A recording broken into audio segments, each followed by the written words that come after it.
आज आपण बनवणार आहोत बैंगन मसाला. चला तर मग बघूया. बैंगन मसाला बनवण्यासाठी वांगी स्वच्छ पाण्याने धुवून घ्यायची, त्याला आतमधून अशी चीर मारून घ्यायची.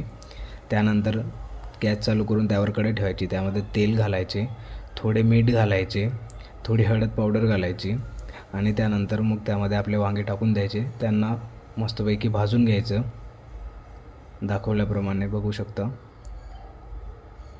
त्यानंतर ती काढून घ्यायची. त्यानंतर आपल्याला लागेल टमाटा, 3 मीडियम साईज कांदा, शेंगदाणे, बैंगन मसाला, कोथिंबीर, अद्रक, लसूण, तीळ, खडे मसाले आणि कढीपत्ता. कांदा टमाटा चिरून घ्यायचा. त्यानंतर त्याच तेलामध्ये कांदा टाकून घ्यायचा, तीळ टाकून घ्यायची, अद्रक आणि लसूण टाकून कांदा नरम होईस्तोवर भाजून घ्यायचा, तो काढून घ्यायचा. त्यानंतर शेंगदाणे भाजून घ्यायचे. शेंगदाणे भाजून झाल्यानंतर तो कांदा, शेंगदाणे आणि कट केलेलं टमाटो मिक्सरमध्ये टाकून त्यामध्ये थोडे पाणी घालून ते वाटून घ्यायचे.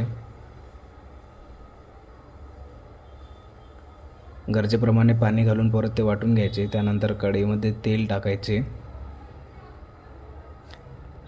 तेलमध्ये मोहरी घालायची. मोहरी तडल्यानंतर त्यामध्ये थोडे जिरे घालायचे. त्यानंतर तेजपत्ता, खडा मसाला हे सर्व टाकून झाल्यानंतर आपण मिक्सरमध्ये केलेला मसाला टाकून घ्यायचा,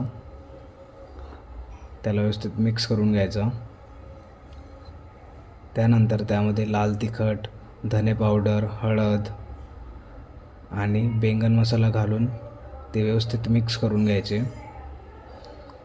त्यामध्ये मीठ घालून तेल वेगळं होईस्तोवर ते भाजून घ्यायचे. त्यानंतर त्यामध्ये आपले तळलेले वांगे घालायचे, त्याला व्यवस्थित मिक्स करायचं आणि त्यानंतर त्यामध्ये थोडं पाणी घालून घ्यायचं, झाकण ठेवून ते होऊ द्यायचं.